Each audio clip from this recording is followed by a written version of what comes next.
यहाँ सर सभी बच्चों के साथ पौधे लगा रहे हैं। आइए वहाँ चलते हैं और जानते हैं वन महोत्सव के तो बारे में। प्यारे बच्चों, जब तक तिवारी सर पौधे को लगा रहे हैं, आइए हम आपको वन महोत्सव से जुड़ी विशेष जानकारियां देते हैं। प्यारे बच्चों, वन महोत्सव भारत सरकार द्वारा वृक्षारोपण को प्रोत्साहन देने के लिए प्रतिवर्ष जुलाई के प्रथम सप्ताह में आयोजित किया जाने वाला एक महोत्सव है। यह 1950 के दशक में पर्यावरण संरक्षण और प्राकृतिक परिवेश के प्रति संवेदनशीलता को अव्यक्त करने वाला एक आंदोलन था। तत्कालीन कृषि मंत्री के.एम. मुंशी ने इसका सूत्रपात किया था। भारतीय वन सर्वेक्षण की एक रिपोर्ट के अनुसार देश में सघन वनों का क्षेत्रफल घट रहा है। 1999 में सघन वन 11% थे, जबकि 2015 में घटकर मात्र 2.61 रह गए।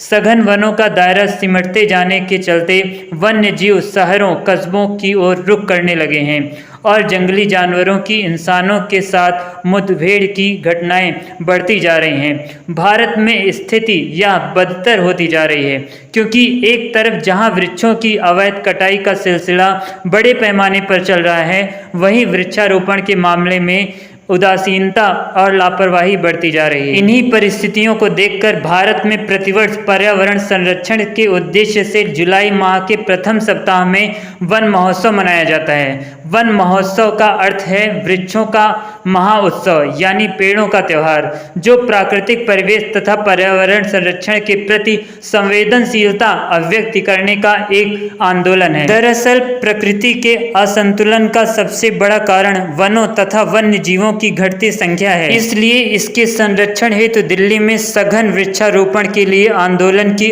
अनौपचारिक शुरुआत जुलाई 1947 में ही की गई थी, लेकिन देश भर में वृक्षारोपण को प्रोत्साहन देने के उद्देश्य से वन महोत्सव की शुरुआत 1950 में भारत के तत्कालीन कृषि मंत्री कन्हैया लाल मणिकलाल मुंशी द्वारा की गई थी।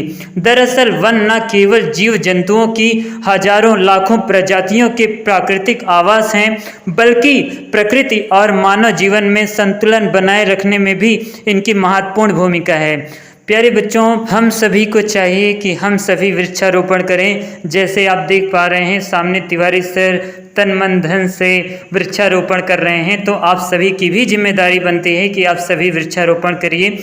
आइए तिवारी सर से कुछ और भी बातों को जानते हैं जो बातें हमारे द्वारा छूट गई हैं। एक बार फिर से आप सभी बच्चों का स्वागत है। प्यारे बच्चों, हम लोग वन महोत्सव मना रहे हैं और विद्यालय में ये वन महोत्सव मनाया जा रहा है। यहाँ तक कि जितने टीचर हैं वो सब वन महोत्सव में अपनी भागीदारी कर रहे हैं। ये जो पहला सप्ताह है जुलाई का, इसमें वन महोत्सव मनाया जा रहा है। और क्यों मनाया जा रहा है उसके पीछे रीज़न है, आए दिन जो अलग अलग प्रकार की बीमारियां हैं बढ़ रही हैं और वर्षा की जो कमी हो रही है, जो बारिश कम हो रही है, सबके पीछे यदि एक कोई फैक्टर कॉमन है तो वो है प्लांटेशन, यानी कि जो वनों की कटाई हो रही है।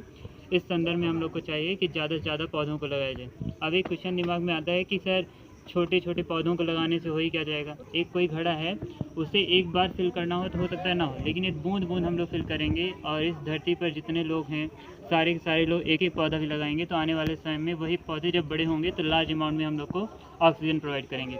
और बच्चों, कुछ ऐसे भी पौधे होते हैं जो 24 घंटा आपको ऑक्सीजन देते हैं। इसका आंसर आपको कमेंट में बताना है आखिरकार वो कौन कौन से पौधे होते हैं जो हम लोग को 24 आवर ऑक्सीजन देते हैं। अगले वीडियो में आपको ये भी बताएंगे आखिरकार वो कौन कौन से पौधे हैं जो हम लोग को 24 आवर 24 घंटे ऑक्सीजन देते हैं। और पिछले वीडियो में हमने एक क्वेश्चन पूछा था, दुनिया में सबसे ज़्यादा ऑक्सीजन किस जंगल से आ रही है, तो उसका आंसर आप लोग ने कमेंट में दिया था। जिन बच्चों को नहीं पता उनको बता दें, दुनिया में वो कौन सा पौधा है, कौन सा जंगल है जो सबसे ज़्यादा ऑक्सीजन देता है। उसका नाम है अमेज़न। कौन सा जंगल बच्चों? अमेज़न। कौन सा जंगल? ठीक है बच्चों, लगभग 60 से 70% ऑक्सीजन जो हम लोग ले रहे हैं इस समय वो अमेज़न जंगल से आ रही है। तो ये नन्हे नन्हे पौधे हैं जो हम लोगों ने लगाए हैं। बच्चों दिखा दो, और याद रहे बच्चों ये नन्हे नन्हे पौधे हैं। अभी तो ये तुलसी का पौधा है और इसी तरह हम लोगों ने अलग अलग स्थानों पर अलग अलग पौधे तो प्यारे बच्चों, जैसा कि आपने देखा कि तिवारी सर पौधों को लगा रहे हैं। याद रहे, जो काम बड़े करेंगे उसी को देखकर छोटे सीखेंगे। तो सभी अभिभावकों से भी निवेदन है कि घर पर वो प्लांटेशन करें, छोटे छोटे पौधों को लगाएं, ताकि आने वाले समय में इस एनवायरनमेंट में ऑक्सीजन की मात्रा बढ़ सके। प्यारे बच्चों, मिलते हैं किसी नए वीडियो में किसी नए टॉपिक के साथ। तब तक के लिए जय माता दी।